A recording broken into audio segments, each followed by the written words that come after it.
نبی نہ آئے گا، ختم نبوت کا پرچم حشر تلک لہرائے گا۔ باب نبوت بند ہوا کوئی نبی نہ آئے گا، ختم نبوت کا پرچم حشر تلک لہرائے گا، حشر تلک لہرائے گا۔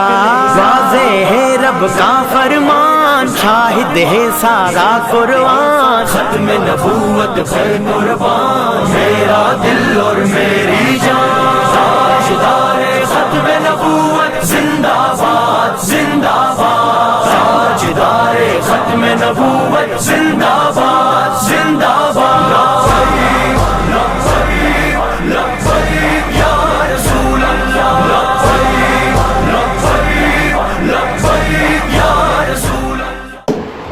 الحمد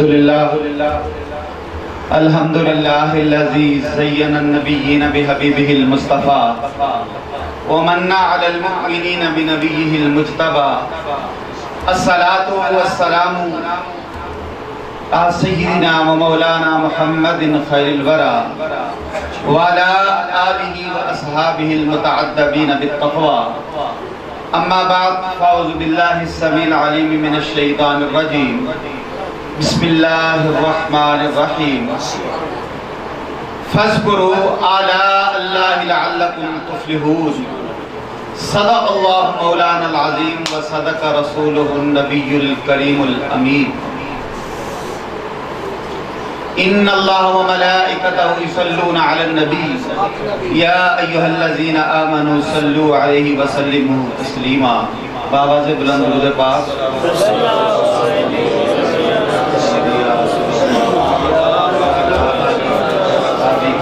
حبیب اللہ۔ لائی کے ساتھ احترام، سرمایہ ملت، فخر السادات، آل نبی اولاد علی، حضرت صاحبزادہ پیر سید مفتی مصطفیٰ اشرف رضوی دامت برکاتہ العالیہ، ناظم اعلیٰ دارالعلوم حزب الاحناف، دیگر معزز و محتشم حاضرین و سامعین، اللہ رب العزت کا لاکھ لاکھ شکر ہے کہ اس نے اپنی توفیق خاص سے ہمیں اس عظیم الشان کثیر البرکات اس پاک کی مجلس میں حاضری کا شرف عطا فرمایا۔ دعا گو ہوں اللہ رب العزت ہم سب کی حاضری کو اپنے اور اپنے محبوب کی بارگاہ عالیہ میں قبول و منظور فرمائے اور ہم سب کے لیے ذریعہ نجات بنائے۔ تو دوستان مکرم، کیونکہ وقت کافی ہو چکا ہے، کوئی لمبے چوڑے خطاب کا وقت نہیں، صرف جس عظیم عنوان پر مجھے گفتگو کرنا ہے اس کا تعلق ختم نبوت کے ساتھ ہے، اور ختم نبوت کا تعلق ہی ناموس رسول کے ساتھ ہے۔ تو میں اللہ کی توفیق سے اس عنوان پر چند ایک گزارشات کروں گا۔ دعا ہے اللہ رب العزت حقائق کو سمجھ کر ماننے کی اور عمل کی توفیق عطا فرمائے۔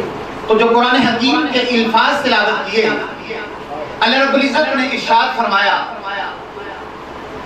کہ میری نعمتوں کو یاد کرو، میری نعمتوں کو یاد رکھا کرو، میری نعمتوں کا ذکر کرو، کیونکہ تمہارے دونوں جہاں سور جائیں۔ سبحان اللہ۔ اور اللہ رب العزت کی نعمتوں کو یاد کرنے سے، اس کی نعمتوں کا دھیان رہنے سے انسان ایک ایسے راستے پر چل پڑتا ہے کہ اس کے دونوں جہاں سور جاتے ہیں۔ فاذکروا آلاء اللہ لعلکم تفلحون۔ اللہ رب العزت نے یہ تفلحون کیوں فرمایا؟ علماء لغت کہتے ہیں کہ عربی زبان میں دونوں جہان کی کامیابی پر دلالت کرنے والا فلاح سے بہتر کوئی لفظ نہیں۔ اور اللہ رب العزت قرآن حکیم میں جب کسی عمل کے نتیجے میں فرماتا ہے کہ یوں کرو گے تو فلاح پا جاؤ گے، تو اس سے مراد یہ ہوتی ہے کہ میرے حکم پر عمل کرو گے تو تمہارے دونوں جہاں سبر جائیں گے۔ سبحان اللہ۔ یہ جو مؤذن 5 وقت اذان میں آواز دیتا ہے حی علی الفلاح، یہ ہمیں اسی فلاح کی طرف بلاتا ہے۔ اور جو بندہ 5 وقت اللہ رب العزت کے گھر میں اس کی بندگی میں حاضر ہوتا ہے تو اس کے دونوں جہاں سبر جاتے ہیں۔ اور یہاں بھی اللہ رب العزت نے یہ ارشاد فرمایا کہ میری نعمتوں کو یاد کرو تاکہ تمہارے دونوں جہاں سبر جائیں۔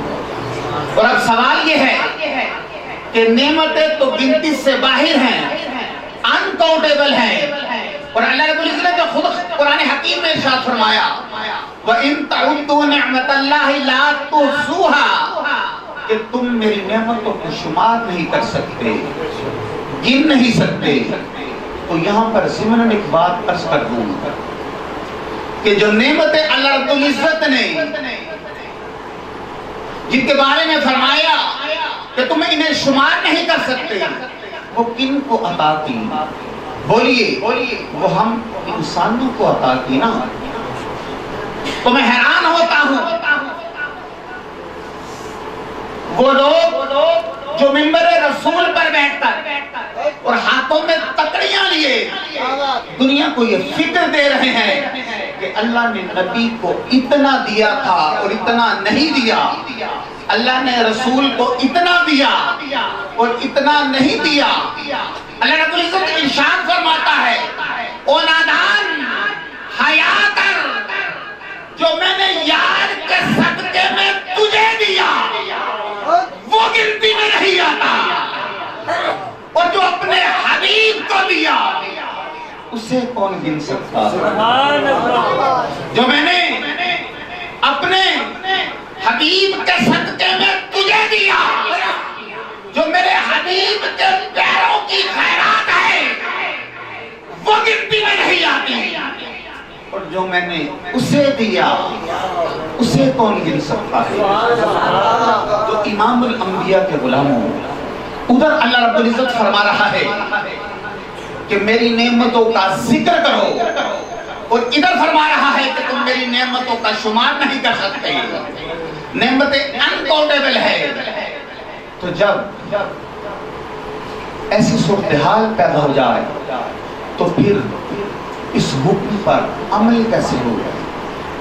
تو امام الانبیاء کے غلاموں، پھر علماء کرام کے پاس جایا جاتا ہے، وہ قرآن و سنت کی روشنی میں ایگزٹ، مخرج، اس کا راستہ تلاش کر کے دیتے ہیں۔ تو علماء فرماتے ہیں کہ کوئی ایسی نعمت تلاش کی جائے جو ہو تو ایک نعمت، جو ہو تو ایک نعمت، لیکن اتنی بڑی اور اتنی عظیم ہو کہ ذکر کر ایک نعمت کا، اور لیکن وہ اتنی عظیم اور بڑی ہو کہ اللہ لکھ دے میرے بندے تو نے ہر نعمت کا ذکر کر دیا، وہ نعمت آل ان ول ہو، ذکر کرے ایک نعمت کا، اور وہ اتنی عظیم اور بڑی ہو کہ اللہ لکھ دے کہ میرے بندے تو نے ہر نعمت کا ذکر کر دیا۔ تو امام الانبیاء کے غلاموں، جب ہم نعمتیں ڈھونڈنے نکلے تو 3 بڑی بڑی نعمتیں سامنے آ گئی۔ میں درجہ بدرجہ سمجھانا چاہتا ہوں ورنہ بات تو ایک جملے میں ختم ہو سکتی ہے۔ تو 3 بڑی بڑی نعمتیں سامنے آ گئی۔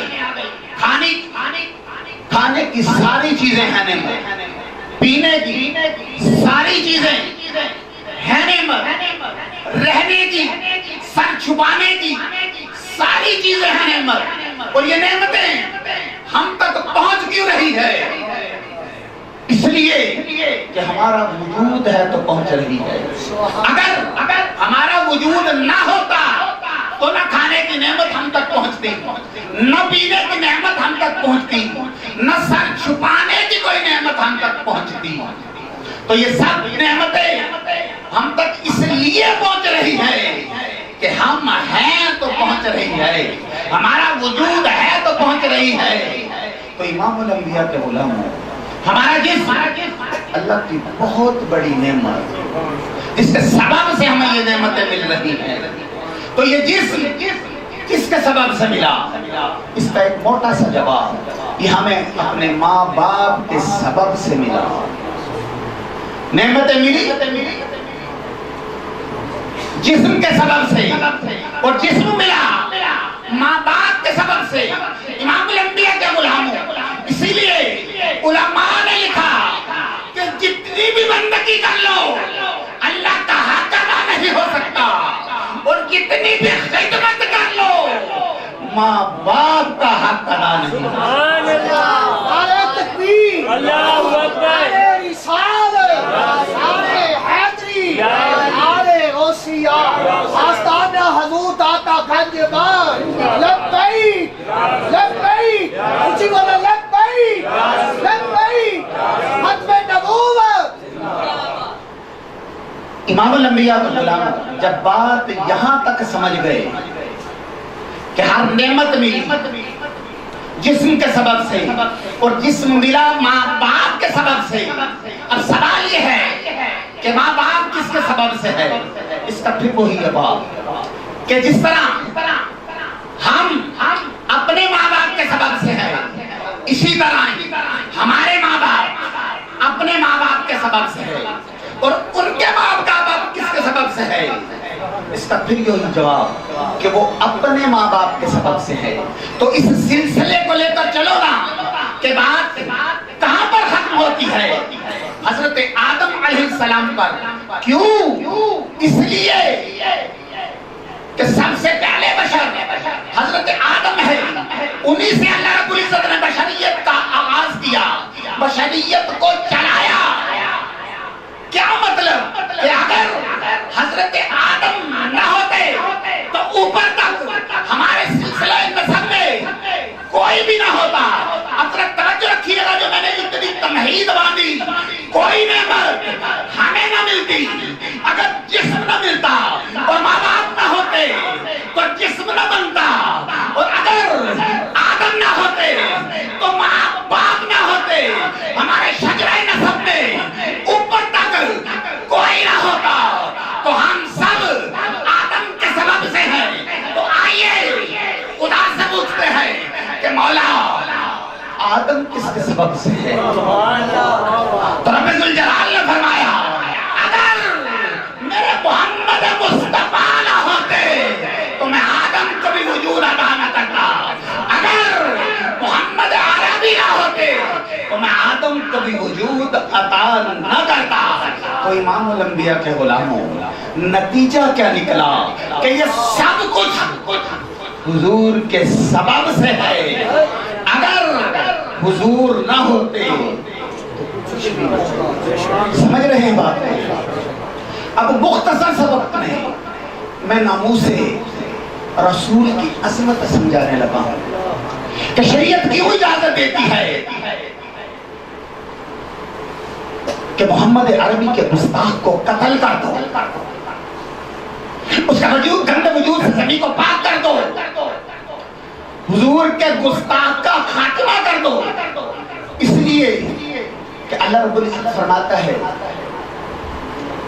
کہ جس کے سبب سے اسے وجود ملا، جس میرے حبیب کے سبب سے اسے وجود ملا، وہ جب یہ اس کا نہیں بنا، جب یہ اس کا وفادار نہیں بنا تو اس کا خاتمہ کر دیا جائے گا۔ جس میرے حبیب کے سبب سے اسے وجود ملا، جب یہ اس کا وفادار نہیں رہا تو اس کے گندے وجود سے زمین کو پاک کر دیا جائے گا۔ امام الانبیاء کے غلاموں، پوری دنیا کا یہ قانون ہے، یورپین کنٹریز کا یہ قانون ہے، عرب کنٹریز کا یہ قانون ہے، امریکہ کا یہ قانون ہے، رشیا کا یہ قانون ہے کہ جو ملک کے ساتھ بغاوت کرے اس کا خاتمہ کر دو، اس کے گندے وجود سے زمین کو پاک کر دو۔ یہ جو گورے ہیں نا، اور یہ جو بدبخت کالے ہیں گوروں کے غلام، یہاں نہیں بولتے، ادھر منہ کھولتے ہیں، کہتے ہیں کہ حضور کے گستاخ کو کیوں قتل کرتے ہو؟ امام الانبیاء کے ناموس پہ جو ہاتھ ڈالے اسے کیوں مارتے ہو؟ ادھر بولتے ہیں اور ادھر بھی تو بولو، یہ کیوں نہیں کہتے کہ تم نے یہ کالا قانون کیوں بنا رکھا ہے، یہ ظالمانہ قانون کیوں بنا رکھا ہے کہ جو ملک کا باغی ہے اسے قتل کر دو، اس کا خاتمہ کر دو۔ وہ کہتے ہیں کہ اس کا سبب یہ ہے کہ جس مٹی سے یہ پیدا ہوا، جس ملک کی فضاؤں میں یہ پلا بڑھا، جب یہ اس ملک کا وفادار نہیں رہا تو حق یہ ہے کہ اس کا خاتمہ کر دیا جائے۔ وہ بدبخت وہ اپنے ملک کو دیکھ رہا ہے اور میں اللہ کا فرمان دیکھ رہا ہوں۔ اللہ رب العزت فرماتا ہے ایک ملک تو کیا، وہ میں کائنات ہی نہ بناتا اگر محمد عربی نہ ہوتے۔ نعرہ تکبیر، نعرہ رسالت، نعرہ حیدری۔ اللہ رب العزت فرماتا ہے کہ میں کائنات ہی نہ بناتا اگر محمد مصطفیٰ نہ ہوتے۔ تو جن کے سبب سے یہ کائنات بنی، اگر کائنات میں ان کا کوئی گستاخ پیدا ہو جائے تو ان کی عظمت کا تقاضا یہ ہے کہ اس کا خاتمہ کر دیا جائے۔ قرآن سنیں، امام الانبیاء کے غلام اللہ رب العزت ارشاد فرماتا ہے النبی اولیٰ بالمؤمنین من انفسہم، میرا نبی مومنوں کی جان سے بھی بڑھ کر کا مالک ہے۔ اولاد کا ایک معنی ہوتا ہے مالک، میرا نبی مومنوں کی جان سے بھی بڑھ کر ان کا مالک ہے۔ کیا مطلب کہ مومن اتنا اپنی جان کا مالک نہیں جتنے حضور مالک ہیں۔ اس کا دلیل سنیے کہ اگر کوئی سوسائڈ کر لے، خودکشی کر لے، تو وہ حرام موت مرتا ہے یا حلال موت؟ بولیے۔ ہم میں سے کوئی خدا نہ خواستہ اپنے آپ کو گولی مار لے تو وہ حلال موت مرے گا یا حرام موت؟ حرام موت۔ تو شریعت کی سزا کیا ہے؟ حدیث پاک میں ہے جو شخص جس طرح مرا، جس سے اس نے خودکشی کی، قبر میں قیامت تک اللہ رب العزت اسے وہی سزا دیتا رہے گا۔ ہر لمحے اسے زندہ کرے گا، ہر لمحے اسے مارے گا، ہر لمحے اسے زندہ کرے گا، ہر لمحے اسے گولی ماری جائے گی۔ اسی طرح اگر کوئی اپنے آپ کو آگ لگا لیتا ہے تو ہر لمحے اسے زندہ کیا جائے گا، ہر لمحے اسے مارا جائے گا۔ تو یہ شریعت کی سزا ہے۔ اب توجہ طلب نقطہ یہ ہے کہ یہ جان تو ہمارے اپنے جسم میں ہے، خودکشی کی ہے، اپنی جان لی ہے، کسی کا نقصان تو نہیں کیا، اپنا نقصان کیا ہے۔ ہاں اگر کسی اور کا نقصان کرتا تو بات سمجھ میں آتی، اپنی جان لی ہے پھر حرام موت کیوں مرا؟ اس نقطے کو سمجھیے۔ ان بدبختوں کو سمجھ نہیں آتا یہ قرآن، جنہیں کل شریف بھی پڑھنا نہیں آتا، ان وزیروں کو سمجھ نہیں آتا یہ دین، جنہیں سورہ کوثر بھی پڑھنے نہیں آتی، ان بدبختوں کو سمجھ نہیں آتا یہ دین، جنہیں قرآن کا ایک لفظ خاتم النبیین کا مطلب بھی نہیں آتا۔ وہ کہتے ہیں کہ یہ جان اپنے جسم میں تھی، اپنی جان لی ہے، حرام موت کیوں مرا؟ تو اللہ رب العزت فرماتا ہے کہ وہ حرام موت اس لیے مرا کہ یہ جان اس کی نہیں تھی، جسم اس کا تھا لیکن جان میرے رسول کی تھی، تو اس نے میرے رسول کی ملکیت پہ ہاتھ ڈالا ہے، اس لیے حرام موت مرا ہے۔ تو امام الانبیاء کے غلام ہیں، اگر یہ ہم اپنی جان خود لیں تو حرام موت مرتے ہیں، اور اگر ممتاز قادری کی طرح کملی والے پہ وار دیں تو درجہ شہادت ملتا ہے۔ جب راجپال نے حضور کی شان میں گستاخی کی تھی تو غازی علم الدین اٹھا تھا اس نے اس کا خاتمہ کر دیا، پکڑا گیا، میاں والی جیل میں پہنچا دیا گیا، اور وہاں کا جو وارڈن ہے نا وہ کہتا ہے میں ڈیوٹی پہ تھا، میں پہرے پہ تھا، جب رات کو تمام بتیاں بجھا دی جاتی تھی، تمام لائٹس آف کر دی جاتی تھی، تو علم الدین کے کمرے کی روشنی اور زیادہ تیز ہو جاتی تھی۔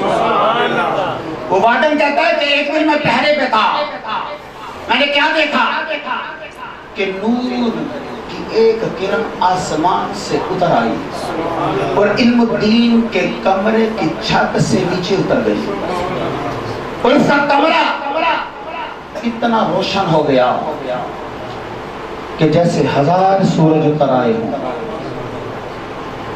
میں دوڑ کر اس کے کمرے کے قریب گیا، جب میں نے اندر جھانکا تو اللہ کی عزت کی قسم علم الدین نہیں تھا، علم الدین غائب تھا۔ میرے پاؤں کے نیچے سے زمین نکل گئی، میں پریشان ہو گیا کہ اب مجھے پھانسی دے دی جائے گی۔ کیوں؟ اس لیے کہ پہرا میرا تھا، میری ڈیوٹی کے دوران وہ غائب ہوا تھا، حکومت کہے گی کہ اس نے غائب کروایا۔ میں سر پکڑ کے نا بیٹھ گیا اور رونے لگا اور اپنی موت کو یاد کرنے لگا۔ وہ کہتا ہے کہ تھوڑی دیر گزری، مجھے پھر محسوس ہوا وہ نور کی کرن آئی اور گئی۔ میں دوڑ کر بھی اس کے کمرے کے قریب ہوا، میں نے جب اندر جھانکا تو اللہ کی عزت کی قسم غازی علم الدین التحیات کی شکل میں بیٹھا کبھی والے پہ درود پڑھ رہا تھا۔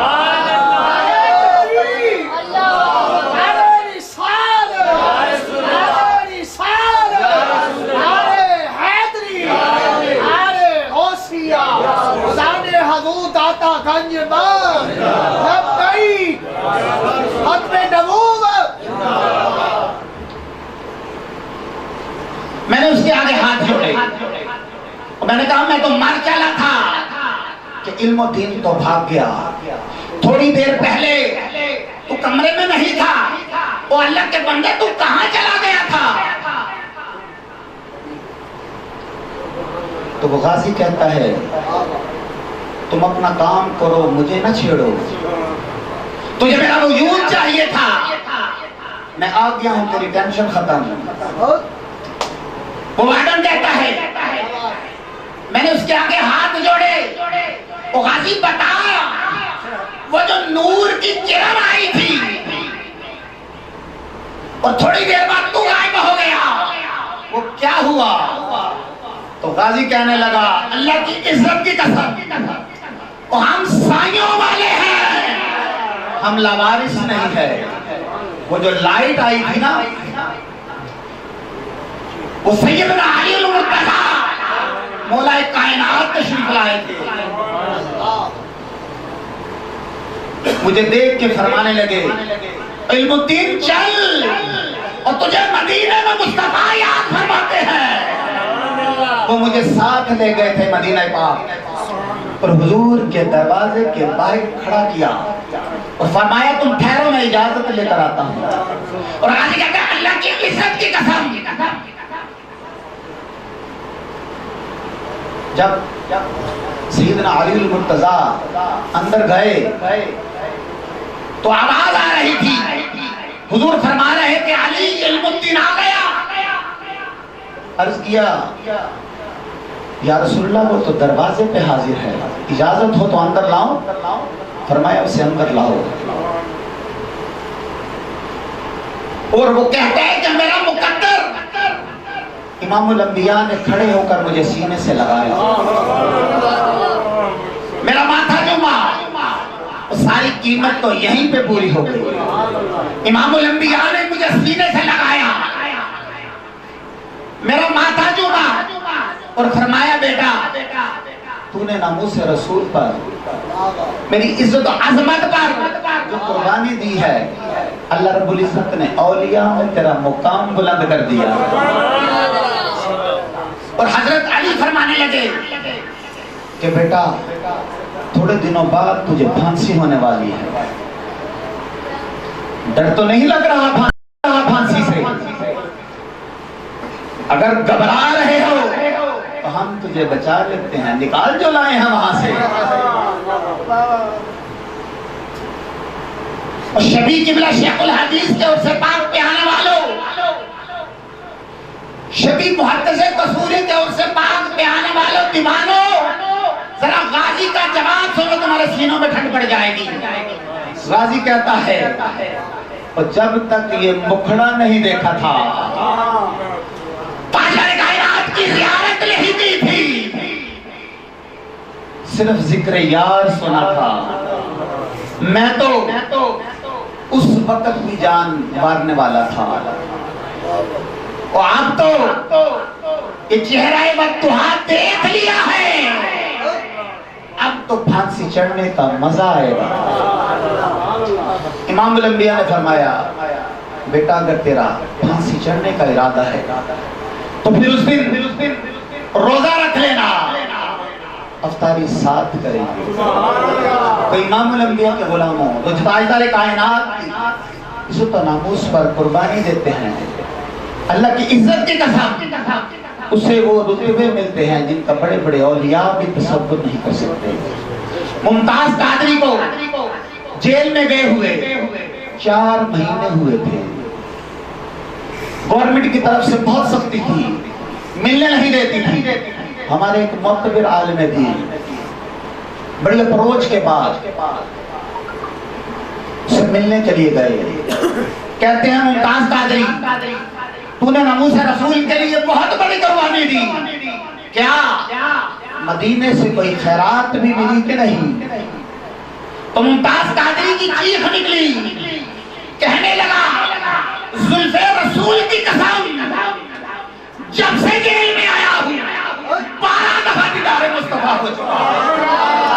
نعرہ تکبیر، نعرہ رسالت، نعرہ رسالت، نعرہ حیدری، نعرہ حیدری، نعرہ اوصیاء، لبیک، ختم نبوت، غازی ہیرم شہید۔ تو غازی نے بڑا عجیب جملہ کہا کہ لوگوں کے لیے جیل کی کوٹھری ہے لیکن میرے لیے کملی والے نے مدینے کی گلی بنا دی۔ تو امام الانبیاء کے غلاموں، تاجدار کائنات کی عظمتوں، عزت کا دفاع بچوں پہ فرض، عورتوں پر فرض، بوڑھوں پر فرض، جوانوں پہ فرض ہے۔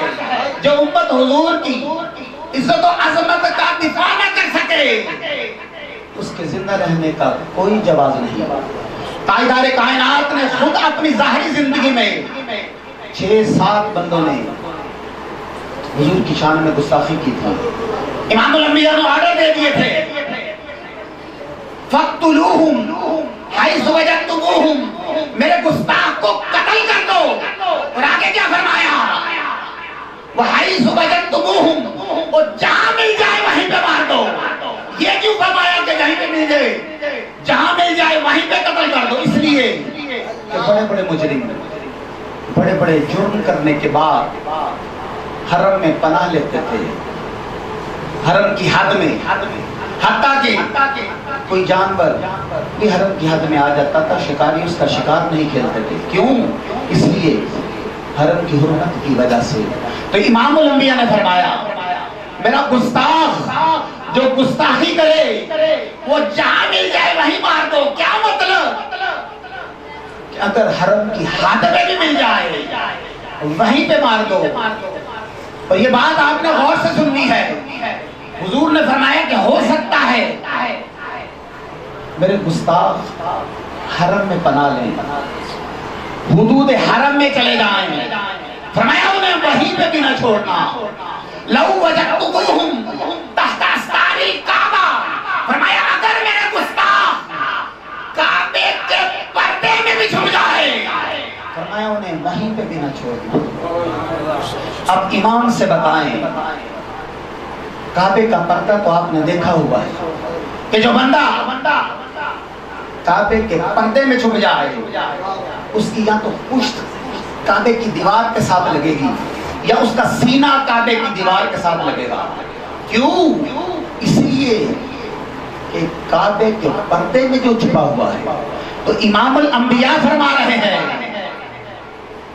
صرف حدود حرم کی بات نہیں، فرمایا میرا گستاخ حرم شریف وہ کعبے کے ساتھ پلی پڑ جائے تو اسے بائی میں بھی قتل کر دو۔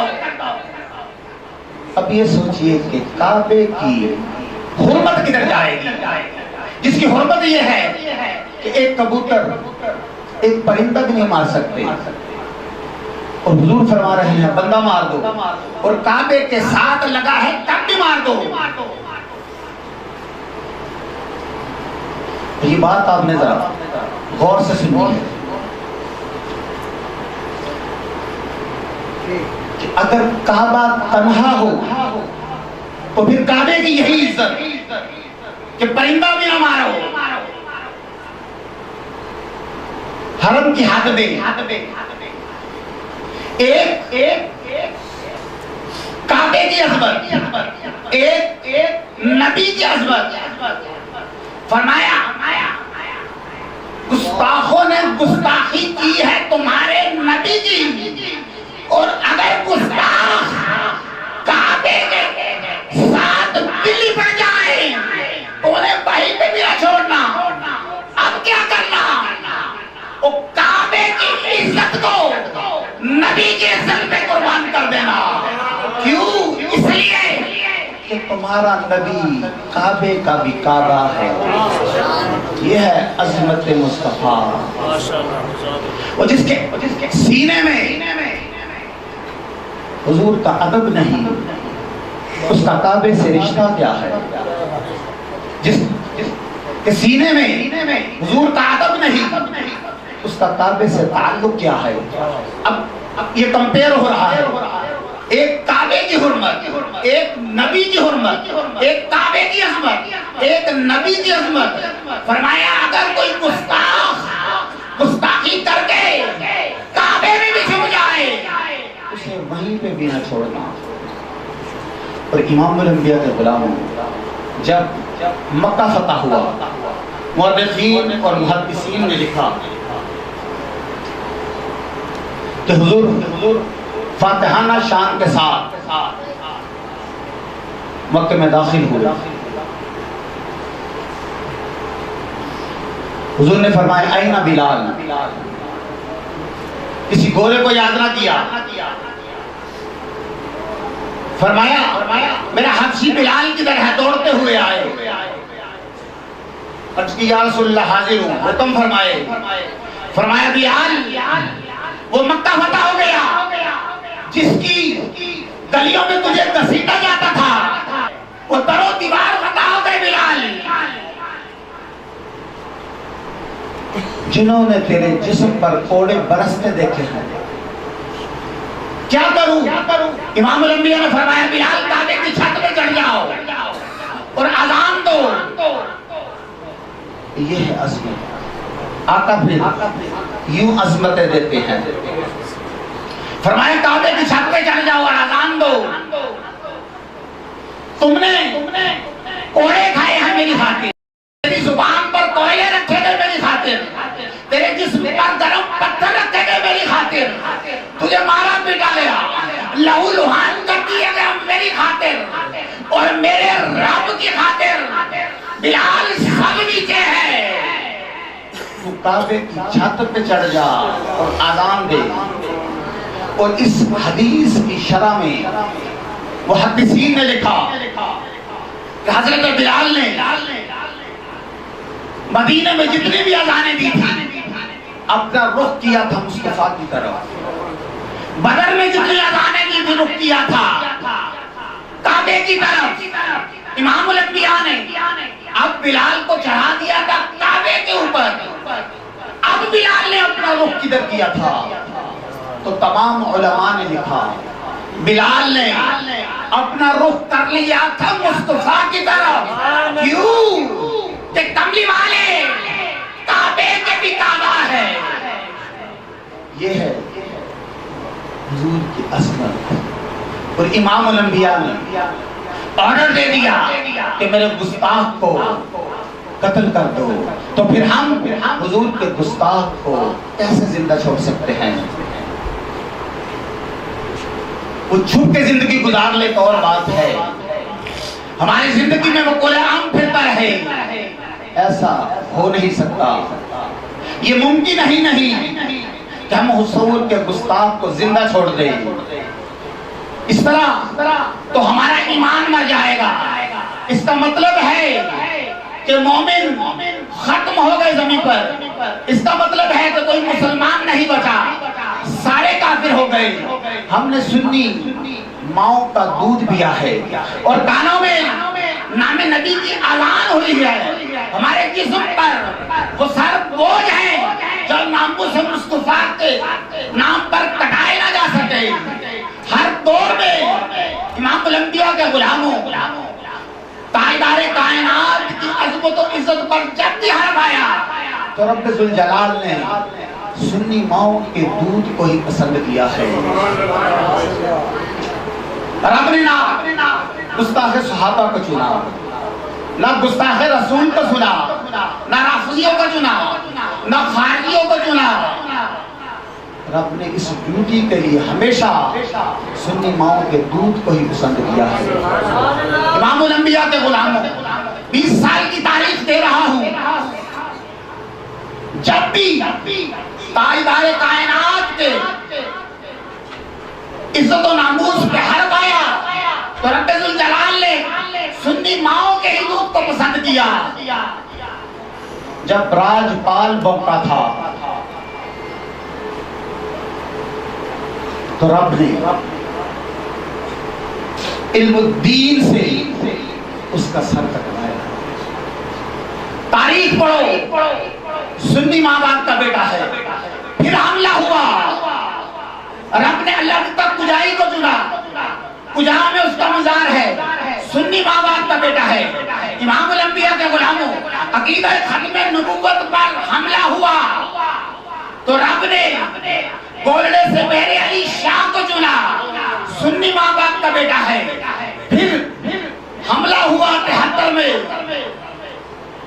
تاجدار کائنات کے ناموس کو پھر ہوا دی گئی، اور جس نے اسمبلی سے اس بل کو پاس کروایا مولانا شاہ احمد نورانی، سنی ماں باپ کا بیٹا ہے۔ امام الانبیاء کے غلاموں، کربلا سے لے کر یہاں تک جب بھی تاجدار کائنات کی عظمت و عزت پر حرف آیا تو رب ذوالجلال وہ کبھی حسین کو چنتا ہے، کبھی خادم حسین کو چنتا ہے۔